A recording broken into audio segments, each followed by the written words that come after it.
창세기 9장 8절로 17절까지 함께 교독합니다.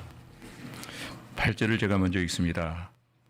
하나님이 노아와 그와 함께한 이들에게 아들들에게 말씀하여 이르시되 내가 내 언약을 너희와 너희 후손과 너희와 함께한 모든 생물 곧 너희와 함께한 새와 가축과 땅의 모든 생물에게 세우리니 방주에서 나온 모든 것 곧 땅의 모든 짐승에게니라.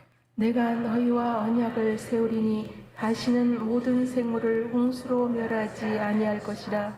땅을 멸할 홍수가 다시 있지 아니하리라. 하나님이 이르시되 내가 너와 함께 너희와 및 너희와 함께하는 모든 생물 사이에 대대로 영원히 세우는 언약의 증거는 이것이니라. 내가 내 무지개를 구름 속에 두었나니 이것이 나와 세상 사이의 언약의 증거니라.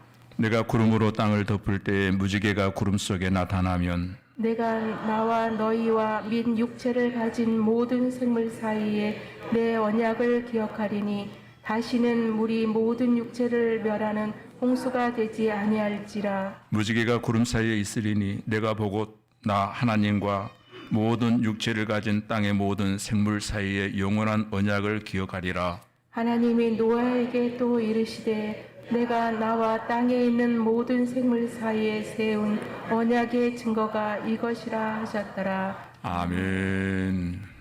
기도합니다. 사랑의 하나님, 기대와 소망으로 2024년도를 맞게 하시고 벌써 2월의 첫째 주일을 맞이합니다. 성도들의 가정과 일터가 평안하게 되어지고 세우신 꿈꾸는 교회가 하나님의 마음에 합하도록 모두 한 마음으로 연합하여 쓰임받는 역사 일어나기를 원합니다. 모이기에 힘쓰게 하시고 견실하여 흔들리지 않게 하시어 하나님이 기뻐하실 만한 모습을 갖추게 하여 주시옵소서. 군대, 객지, 애국에 있는 이들, 병상에서 치료의 손길을 기다리는 모든 교우들 긍휼히 여겨 주시기를 원합니다. 이제 부족한 종이 하나님의 말씀을 강론하려고 합니다. 은혜되게 하여 주시옵소서. 악한 영이 방해되지 못하도록 사탄의 역사 틈타지 아니하도록 우리의 몸과 마음과 환경을 지켜주시고 하나님의 영광만으로 오직 충만한 귀한 시간 되게 하여 주시옵소서. 예수님 이름으로 기도하옵나이다. 아멘. 할렐루야. 평안하십니까? 오늘 이 시간 드려지는 예배가 은혜와 진리로 충만한 귀한 시간이 되어지기를 주님의 이름으로 축원합니다. 여러분 트라우마라는 말 많이 들어보셨죠? 트라우마. 네, 트라우마는 신체적, 정신적, 심리적인 외상을 트라우마라고 말합니다. 그런데 어떤 사고를 당하고 나면은 그 사고가 그 사람 심리에 영향을 미치게 되어진다는 거죠. 대개 사고를 겪은 사람들이 가장 많이 호소하는 문제가 바로 그때 그 순간 그 상황이 자꾸만 떠올려지거나 당시 연결되어진 물건들이 또는 사람들만 보아도 괴로운 기억이 반복되어진다는 그런 내용을 우리가 트라우마라고 합니다. 예. 신체적인 예상은 전혀 없을지라도 정신적인 충격을 받게 되는데 이것은 보이지 아니하는 마음의 상처가 되어서 두고두고 나의 일상생활을 방해하는 정신적인 문제를 일으키곤 한다는 것입니다. 그것을 이름하여 우리는 트라우마라고 합니다. 그래서 요즘에는 자주 들을 수 있는 정신과적 용어 가운데 우울증이라든가 공황장애라든가 트라우마라고 하는 단어를 아마 낯설지 않게 여러분이 많이 듣고 있을 것입니다. 저는 오늘 트라우마에 대해서 오늘 말씀을 시작하려고 합니다. 노아에게 8명의 식구가 있었는데 그 8명의 식구에게는 남들이 갖지 않은 트라우마가 있었어요. 궁금증을 한번 유발해 보시기 바랍니다. 어떤 트라우마가 있었을까요? 노아 홍수 시대, 홍수 전에는 지구상에 수십억의 인구가 살고 있었는데 어느 날 갑자기 홍수 이후에 지구가 말끔히 청소되어지고 8명의 식구만 살아남게 되어진 거예요. 그들은 물을 볼 때마다 심판에 대한 트라우마, 그것이 그들에게 있었을 거예요. 아마도 그들은 비만 조금 와도, 조금 많이 와도 혹시 하나님이 화가 나셔서 우리마저 쓸어버리는 건 아닐까? 전번처럼 심판하시면 어떻게 하나 하는 남다른 트라우마가 그들의 평생을 괴롭혔을 것입니다. 여러분, 성경을 읽을 때 반복은, 자꾸 반복하는 말은 하나님이 강조하고자 하는 의미가 강합니다. 강조하는 것은 그만큼 그 내용이 중요하다는 것이죠. 그런데 오늘 읽은 창세기 9장 8절로 18절에 보면은 내가라고 하는 말이 8번 나옵니다. 내가. 그리고 무지개라고 하는 말이 3번 나오고요. 언약의 증거라고 하는 말이 또 3번 나오고, 언약이라고 하는 말이 약 7회 정도 강조되어지고 있는 것을 우리가 보게 됩니다. 여러분, 여기 내가라고 하는 말씀 중에서 말씀이 자꾸 강조되어지고 있는 이유가 뭡니까? 겁에 질린 아이를 달래고 있는 엄마의 모습을 연상케 합니다. 내가 있잖아. 내가 약속할게. 내가 지켜줄게. 이게 지금 우리를 달래시는 하나님의 모습으로 우리에게 와닿고 있습니다. 혹시 여러분 가운데 그런 분이 또 여러분 중에도 계실까 봐 제가 먼저 말씀을 드립니다. 어떤 분이 신약성경 누가복음 11장 24절을 읽은 후에 이런 얘기를 하더라고요. 목사님, 깜짝 놀랐어요. 마귀도 노아와 같이 물에 대한 트라우마가 있나 봐요. 마귀도 물에 대한 트라우마가 있다는 거예요. 물가에 안 가려고 해요, 마귀가. 무슨 말인가 해서 누가복음 11장 24절을 읽어봤더니 이런 내용이었습니다.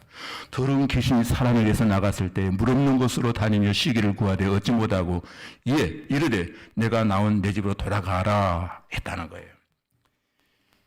예수님께서 군대 귀신 들린 마귀를 내어 쫓을 때 돼지떼와 함께 물에 넣어서 몰살시켰기 때문에 그날부터 마귀들은 물에 대한 트라우마가 있다는 거예요. 물만 보면 마귀는 무서워한다는 거죠. 이건 굉장히 잘못된 해석입니다. 그런 해석은 절대 믿지 마세요. 말도 안 되는 소리예요.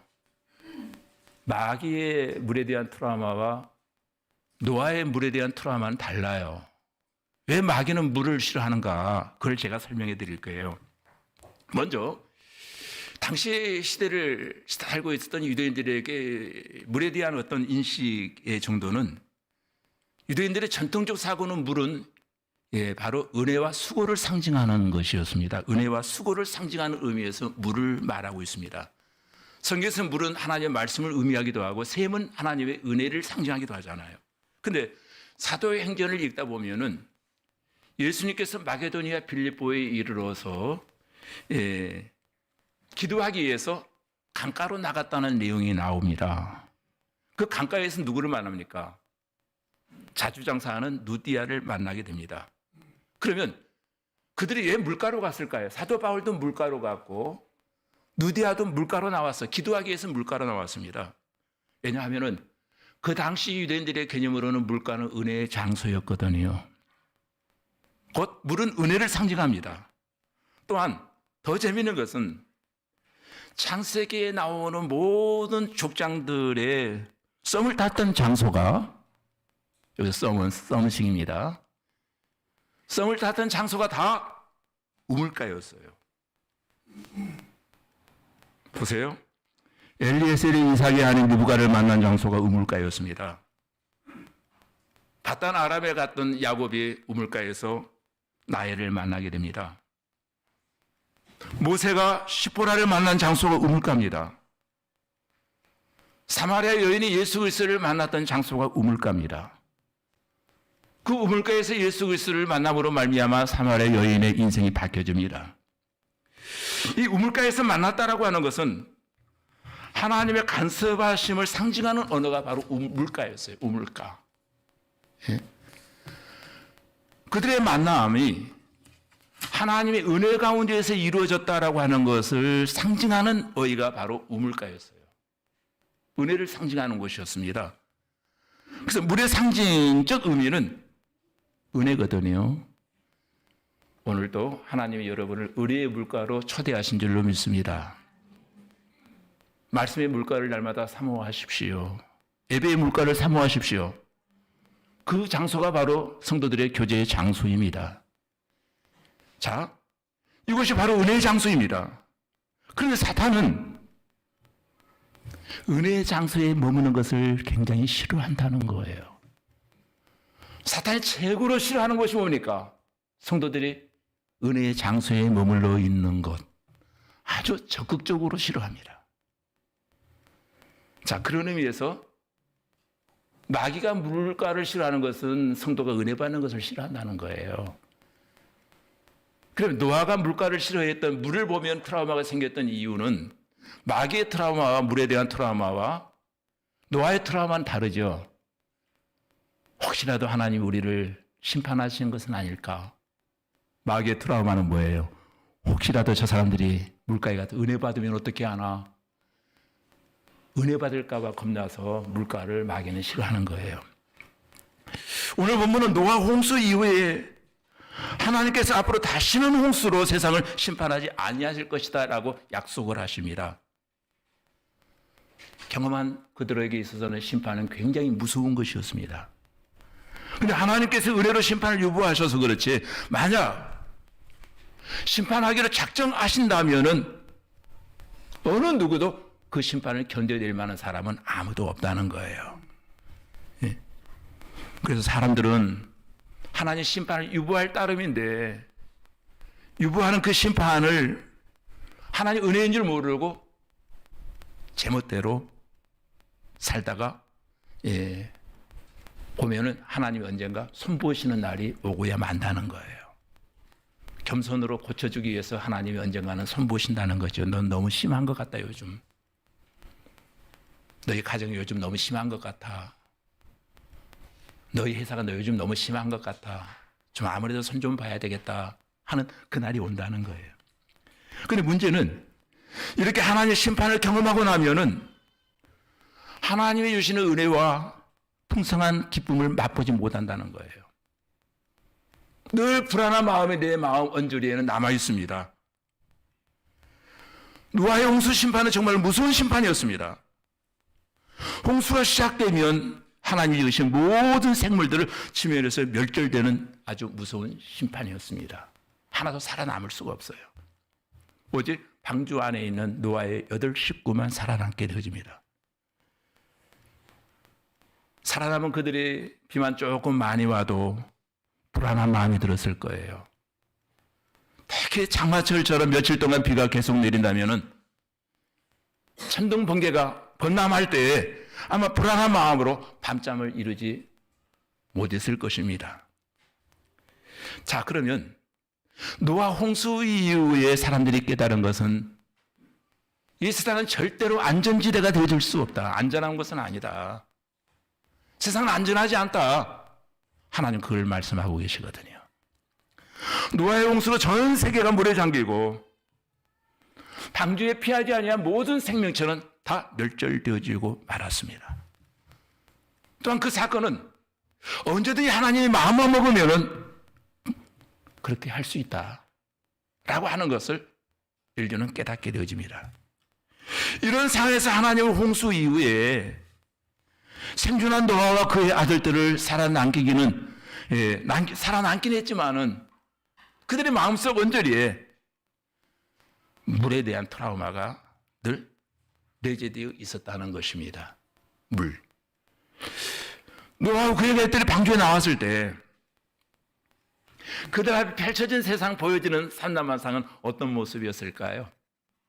한번 상상해 보시기 바랍니다. 범람한 홍수. 홍수가 밀려왔다가 지나간 자리의 모습은 어떠했을까요? 그런 모습을 볼 때 우리는 그런 말을 쓰죠. 수마가 핥히고 지나간 자리였다라고 말합니다. 황폐해졌을 것이고 쓸만한 것은 하나도 눈에 보이지 않았을 거예요. 어떻게 시작할지, 어떻게 출발해야 될지, 아마 그 수마가 핥히고 잔 자리를 바라볼 때마다 막막한 마음뿐이었을 것입니다. 이때 하나님이 찾아오셔서 하신 말씀이 소망의 메시지를 그들에게 주십니다. 생육하여 번성하고 충만하라. 세 가지 말씀을 주십니다. 이 말씀을 하시면서 중요한 것입니다. 첫째 주신 말씀이 모든 야생 동물들에게 사람을 여러분 두려워하게 하셔서 사람을 해치지 못하게 하시겠다고 하는 메시지를 주셨습니다. 노아의 방주 안에서는 어떠한 동물도 야생 동물의 사나운 본성을 드러내지 않았습니다. 방주 안에 있을 때 말입니다. 그러나 이제 홍수가 끝난 후에 그 야생 동물들이 방주에서 나오게 되면은 아마도 사나운 그들의 본성을 드러낼 가능성이 굉장히 많았습니다.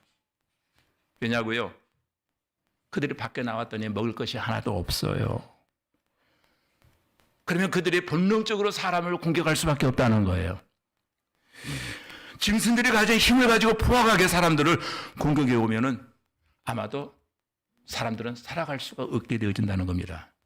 그런데 하나님은 그 야생 동물들의 본성 가운데 사람을 두려워하는 마음을 심어주셨어요. 모든 야생 동물들은 사람을 두려워하는 마음을 가지고 있습니다. 왜 공격하는가? 두렵기 때문에 공격하려고 하는 거예요. 그런데 하나님은 홍수 심판 이후에 지구상에 존재하는 모든 야생 동물들과 사람이 공존할 수 있도록 하시겠다는 것이었습니다. 곧 인간과 사람이 인간이 사람이죠.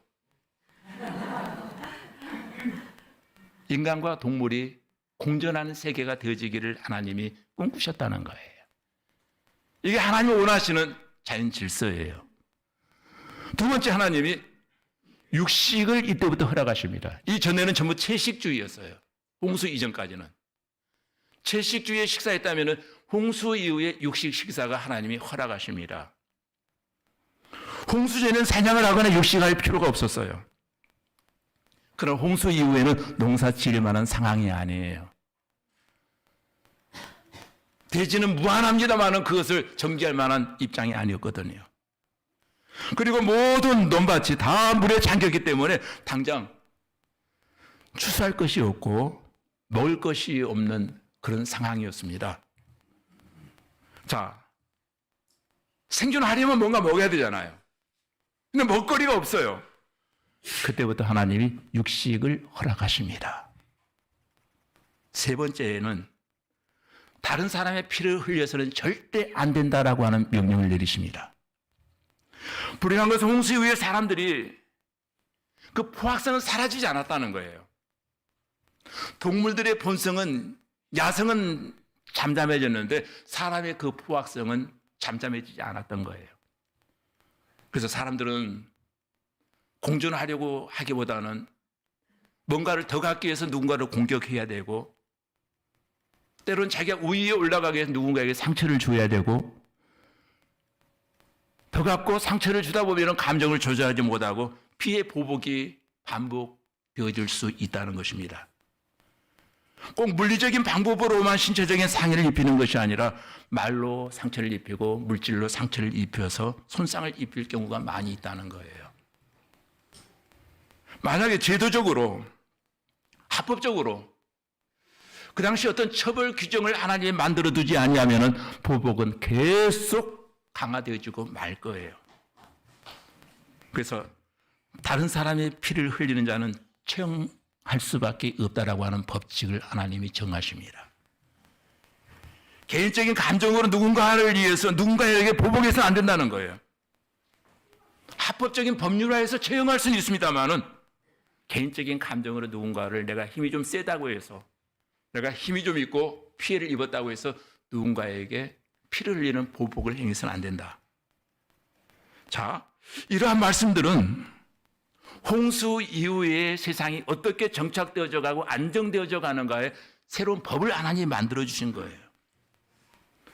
홍수 이후에 살아갈 노아와 그 후손들을 위해서 살아남기 위해서는 이 법이 절대적으로 그들에게 필요했다는 겁니다. 자, 어떤 의미에서 이스라엘 백성들의 생존을 위한 안전장치를 하나님이 친히 만들어 주신 겁니다. 그러나 중요한 것은 그것 가지고는 또 사람들이 안심을 하지 못하는 겁니다. 지금 사람들에게 있어서 원초적인 두려움은 물에 대한 심판이었어요. 동물이 두려운 게 아니에요. 먹거리가 두려운 게 아니에요. 사람이 두려운 게 아니에요. 혹시라도 하나님이 다시금 마음이 상하셔서 물로 우리를 심판하시면 어떻게 하나라고 하는 두려움이 그들에게 있었습니다.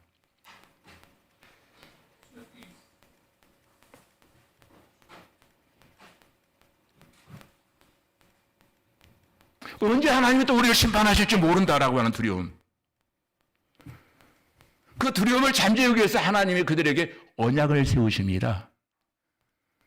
그 언약의 증거로 무지개를 증거로 삼습니다. 11절 말씀해 보니까 내가 너희와 언약을 세우리니 다시는 모든 생물을 홍수로 멸하지 아니할 것이라. 땅을 멸할 홍수가 다시 있지 아니하리라. 앞으로도 크고 작은 홍수가 있겠지만 한 가지 중요한 것은 예전처럼 다시는 너희를 심판하지 않겠다라고 하는 약속이에요. 그러면서 하나님 또한 언약의 증거를 보여주십니다. 그 증거물이 12절로 13절에 나와 있는데 한번 같이 읽어보죠. 시작. 시대 내가 너희와 및 하는 모든 생물 사이에 대대로 영원히 세우는 언약의 증거는 이것이니라. 내가 내 무지개를 구름 속에 두었나니 이것이 나와 세상 사이의 언약의 증거니라. 아멘. 여러분, 노아의 홍수가 십자가의 예수님과 어떤 연관성이 있을까 하는 생각이 들지 모르지만 이 무지개와 십자가 아주 깊은 관계를 가지고 있습니다. 무지개와 십자가의 연관성을 한번 깊이 묵상해보는 귀한 시간이 되었으면 합니다. 오늘 보면 핵심 주제는 사실 언약이에요. 언약. 트라우마로 인한 언약. 약속해주지 아니하면 저들이 계속 트라우마에 시달릴 거야. 그래서 내가 너희들에게 언약이라고 하는 말은 히브리어로 버리트라고 하는 단어를 쓰였는데 동맹, 협약, 맹약이라고 하는 협정, 맹약이라고 하는 뜻을 가지고 내가 너희들이 협정할 거야. 이 협정이 일방적인 협정이었어요. 자, 이 언약이라고 하는 단어가 7번이나 나옵니다. 언약을 세우겠다. 언약의 증거는 이것이다. 영원히 세우는 언약의 증거다. 언약을 기억하겠다. 하나님이 인간과의 일방적인 언약을 맺겠다라고 하는 것은 굉장한 사건이에요. 왜 그렇습니까? 보통 언약은 동등한 의무와 책임을 지는 가운데 쌍무적 언약이거든요. 사업하는 사람이 너와 나와의 계약을 할 때 상업적 쌍무관계거든요. 그 계약은. 절대 손해보지 않냐. 서로의 이득을 보장해주는. 근데 이 언약은 일방적인 언약이었어요. 이 일반적인 언약, 하나님 사랑에 기인한 일방적인 언약. 우리가 그렇게 해달라고 하지 않아도 하나님이 내가 너희 염려를 다 알아. 그 염려를 내가 책임져 줄 거야. 우리에게 하나님은 은혜 언약이고 하나님이 일방적이고 하나님께는 손해가 될 수 있는 그런 언약이었습니다. 그러나 사랑하는 자들을 향한 하나님의 언약은 사랑의 언약이었다는 거예요. 하나님이 먼저 제안하시고 하나님이 지키겠다는 거예요. 인간들이 어떤 조건을 내세운 게 아니에요. 여러분, 우리가 아무리 힘들고 어려운 일이 있어도 하나님 언약의 백성이라고 하는 사실을 기억한다면 견딜만 합니다. 나는 언약의 백성이야. 난 하나님 약속하신 백성이야. 그런 마음만 우리의 마음속에 품고 있다면 용기가 생겨질 거예요.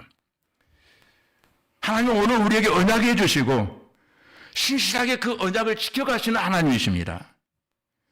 이것을 가리켜 우리는 하나님을 가리켜 신실하신 하나님이라고 합니다. 믿을만하신 하나님. 믿보다 믿을만하다. 신실하신 하나님이다. 왜? 그 하나님의 은혜 약속은 사랑이 기인한 약속이었거든요. 하나님의 이 언약을 세상의 그 어떤 것도 깨뜨리거나 방해할 수 없다는 거예요. 어떤 상황이 내게 주어진다 할지라도 저와 여러분은 하나님 은혜의 언약 안에 들어와 있는 유효성이 있는 하나님의 은혜의 유효성 속에 들어와 있는 백성들임을 믿게 되시기를 주님의 이름으로 축원합니다. 근데 이 언약을 하는데 사람들은 눈에 보이는 증거를 필요로 합니다. 증표. 예, 증거라고 하는 말을 히브리어 오트라고 하는 단어를 쓰고 있는데 상징적인 깃발이나 표시를 보여달라는 거예요. 하나님 약속하셨지만 그 약속을 믿을 수 없어요, 사람들이. 그래서 하나님이 일방적으로 오트라고 하는 표시, 깃발을 보여주는데 그 표시가 바로 무지개였습니다. 7빛깔 무지개. 빨주로또 반환조라고 우리 말하죠. 왜? 사람들은 변덕스러워서 말로는 약속을 잘하지만 그 약속을 믿을 수 없고 지킬 수 없다는 거예요. 지킬 수 없기 때문에 사람들은 약속하고도 자꾸 변개합니다. 어기게 됩니다. 근데 이 약속을 자꾸 어기다 보면은 그 사람과 서로 각과 을의 관계는, 신뢰 관계는 깨어져 버린 거예요. 이 친구 봐라. 전번에도 약속 어기더니 또 이번에도 어기네. 2번, 3번 약속. 세 번째는 이 친구 약속하면 안 되겠구나. 왜? 그 사람과는 이미 신뢰 관계가 깨어진 거예요. 그래서 이 신뢰가 깨어지지 않기 위해서 하나님께서 언약의 증표를 세우고, 증표를 볼 때마다 이 증표는 보통 각과 을에 계약할 때 어떤 문서를 작성하기도 합니다. 담보물을 제공하기도 합니다. 또 공증을 서기도 합니다. 만약에 약속을 어기면은 어떤 페널티를 감수하겠다는 것.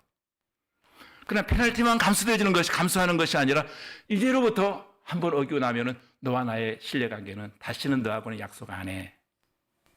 왜? 신뢰관계 깨었잖아. 한 번도 아니고 2번도 아니고 그런 내용이죠. 그래서 하나님이 하나의 징표를 세우십니다. 만약에 내가 약속을 어기거나 마음대로 파기하는, 변개하는 그런 하나님이 아니야. 그러나 사람들 하나님을 사람처럼 생각해서 하나님 언제 마음을 변해서 심판을 내리실지 몰라. 자기 수준으로 하나님을 생각하고 불안해한다는 거죠. 그래서 하나님은 인간들을 위해서 징표, 오투가 필요했어요. 보여줄 하나의 징표가 필요했어요. 마치 너와 나는 결혼했어라고 해서 커플링을 끼는 것처럼 편지를 볼 때마다 우리는 하나야. 동질감을 느끼기 위해서 커플링을 하는 것처럼 똑같은 무지개를 볼 때마다 생각하는 것이 있습니다. 무지개에 대한 얘기를 가지고 어떤 학자들이 논쟁을 벌이고 있는데 참 쓸데없는 논쟁을 하고 있더라고요. 하나님이 무지개를 홍수 이전에 만들었느냐 홍수 이후에 무지개를 만들었느냐 가지고 논쟁을 합니다. 여러분, 무지개를 언제 만들었느냐 이건 중요한 게 아니에요. 무지개의 상징적 의미가 뭐냐, 도대체 무지개가 의미하는 것이 뭐냐, 그건 언약의 징표라고 하는 것이 중요한 것이지 홍수 이전에 만들었느냐 그거 가지고 수십 년간 쌈박질하고 있는 학자들 보면은 참 시간 많은 분들이라 시간이 참 많구나. 하나님은 우리의 마음의 연약함을 아십니다. 말씀으로 약속해 주셔도 그것을 끝까지 믿고 기다릴 수 있는 믿음이 없는 것을 아십니다. 그래서 하나님은 이번에는 한번 믿어봐. 정말로 나만 믿어봐. 뭐 오빠 한번 믿어봐 아닙니다. 하나님 믿어보라는 거예요. 오트, 징표로 무지개를 보여주십니다. 무지개를 볼 때마다 나도 내 약속을 기억할 테니까 너희도 무지개를 볼 때마다 내 약속을 기억해라. 서로 쌍방간에 그 약속을 기억하자, 언약을 기억하자는 거예요. 그 증표로 무지개를 주셨어요. 그렇다면은 도대체 그 무지개와 십자가의 연관성은 어디에 있는 것일까? 얼핏 보면은 무지개와 십자가의 연관성이 전혀 없어 보입니다. 그러나 기도하면서 여러분 잘 묵상해 보시기 바랍니다. 무지개와 십자가는 하나님께서 우리를 구원하시기 위한 언약의 징표라고 하는 공통점이 있다는 거예요. 언약의 공통점. 무지개와 십자가 등장하기 이전의 모습은 같습니다. 무지개 전에는 홍수 심판이 있었어요. 노아 홍수 이전에는 인류의 심각한 지약이 가득했습니다. 그 죄로 말미암아 인류는 신음하고 있었습니다. 스스로 돌아올 수 있는 자정 능력을 그들은 상실해버린 상태였어요. 그때 창세기 6장 5절과 6절에서는 그때 당대의 상태를 그렇게 표현합니다. 여호와께서 사람의 지혜하게 세상에 가득함과 그의 마음으로 생각하는 모든 계획이 항상 악할 뿐임을 보시고 땅 위에 사람 지으셨음을 한탄하사 마음에 근심하시고 라고 하는 말이 나옵니다. 하나님이 인간들을 만드시고 자유의지를 주셨는데 그 자유의지가 철저히만큼 오용되어지고 있더라는 거예요. 자유의지 속에서 하나님은 하나님 편에 서기를 원했고 하나님 원하시는 삶을 살기를 원했는데 철저히만큼 그 자유의지가 타락 중심으로 가고 있더라는 거예요. 타락의 중심이 결국에서는 하나님을 배반하는 것이었습니다. 하나님이 아무리 말씀하시고 감동을 주셔도 돌이킬 생각하지 아니하고 더 나락으로 떨어져 가는 거예요. 이것은 십자가 이전의 상황과 매우 흡사합니다. 예수님 오시기 이전의 상태, 인류의 상태는 400년 동안 암흑기 상태에 빠져 있었습니다. 중간기가. 혼란과 혼돈의 연속이었습니다. 하나님의 말씀의 빛이 사라지자 인류의 마음속에 하나님의 말씀이 사라지는 그 순간부터 인간은 혼돈과 공허 속에 빠져버렸고 그들은 지약에서 갈 바를 알지 못하고 자기의 소견대로 행하는 사람들이 많아지는 거예요. 다 하나님을 등집니다. 오죽하면 하나님 한 명의 선지자도 세우지 아니하시고 침묵하시면서 400년이라고 하는 암흑기를 맞이하게 만들었을까요? 결국 사람의 마음속에는 하나님이 판단하시고 사람의 마음속 하나님을 찾을 만한 선의 의지가 하나도 없다라고 하는 것을 발견하시고 하나님 실망하신 거예요. 아무리 살펴보고 또 살펴보아도 저 사람의 마음속에는 선의 의지가 없구나. 이렇게 무지개와 십자가는 인류의 죄와 밀접한 관계를 가지고 있더라는 거예요. 홍수 이전의 상태와 십자가 이전의 상태를 한번 생각해 보세요. 그건 죄로 인해서 심판받을 수밖에 없는 상태. 죄로 인해서 멸절되어질 수밖에 없고 멸망되어질 수밖에 없는 상태. 근데 하나님은 다시금 우리에게 기회를 주시고자 무지개 언약을 세우십니다. 다시금 우리에게 기회를 주시고자 십자가의 언약을 세우십니다. 그 다음에 무지개와 십자가는 언약의 징표다는 거예요. 언약의 증거다는 거예요. 무지개는 죄로 인한 형벌로 다시 홍수를 사용하지 않겠다고 하는 약속의 증거였습니다. 십자가는 죄로 인한 형벌을 하나님께서 대신 담당하셨기 때문에 십자가를 믿는 자에게는 다시는 심판에 이르게 하지 않겠다고 하는 약속의 증거가 바로 십자가거든요. 그래서 우리는 무지개를 보면서 무지개를 볼 때마다 인류는 다시는 홍수로 망하지 아니할 것이라고 하는 확신을 갖게 한다는 거예요. 무지개를 볼 때마다. 그래서 성도는 십자가를 볼 때마다 나의 죄를 예수 그리스도가 해결해 주셨기 때문에 나는 다시는 예수를 믿음으로 말미암아 심판에 이르지 아니할 것이다 라고 하는 십자가를 볼 때마다 우리는 그 믿음의 확신이 우리에게 있어야 된다는 거예요.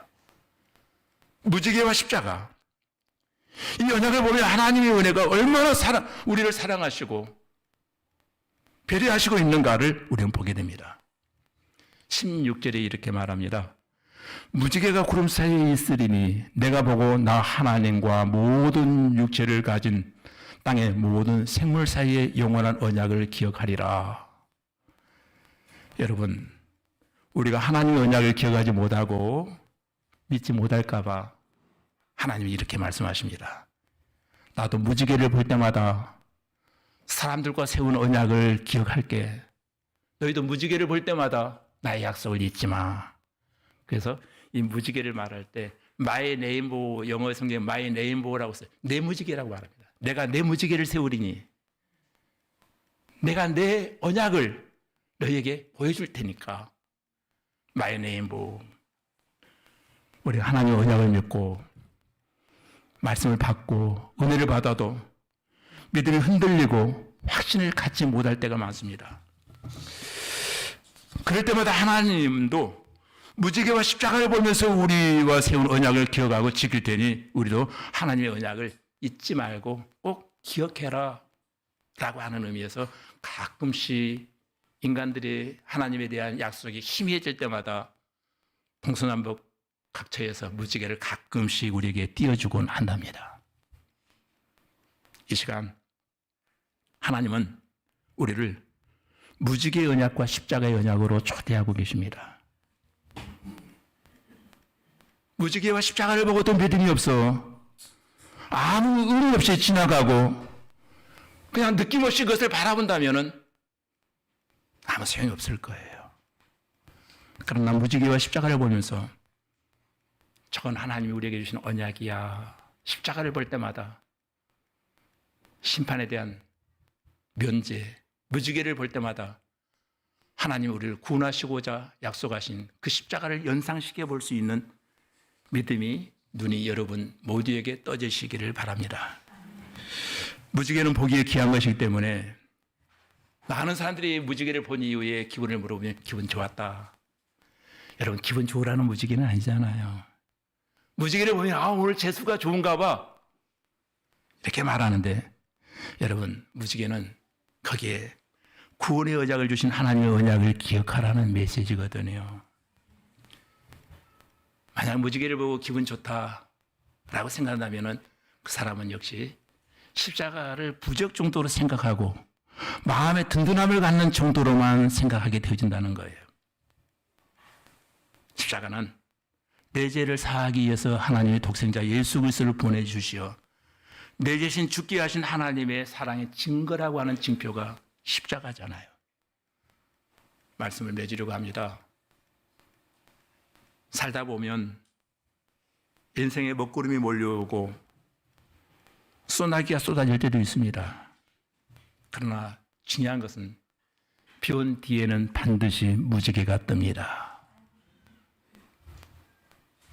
여러분, 무지개 언약, 십자가의 언약으로 여러분을 초대합니다. 그 언약 안에서 하나님 주시는 위로와 은혜를 날마다 누리게 되어지기를 주님의 이름으로 축원합니다. 한 해 살아가는 날 동안 힘들고 어려울 때마다 구름 속의 무지개, 구름이 지고 나면 그 무지개가 뜰 거야 라고 하는 그 희망을 간직하고 날마다 이기는 승리의 역사가 여러분에게 있어지기를 주님의 이름으로 축원합니다. 기도하십시다. 은혜로우신 하나님, 오늘 주님 앞에 주님의 영원하신 약속을 바라봅니다. 무지개를 통해 우리를 구원하시겠다고 하는 놀라운 사랑도 봅니다. 그래서 예수 그리스도를 보내셔서 우리에게 놀라운 일을 행하셨습니다. 하루하루 감당하기 힘든 일들이 우리에게 오더라도 구원의 선물로 주신 하나님께 감사하며 살게 하여 주옵소서. 예수님 이름으로 걷게 하시고 예수님 이름으로 뛰어가게 하시고 주님의 놀라운 구원의 능력을 날마다 선포하며 살게 하여 주시옵소서. 예수님 이름으로 기도하옵나이다. 아멘.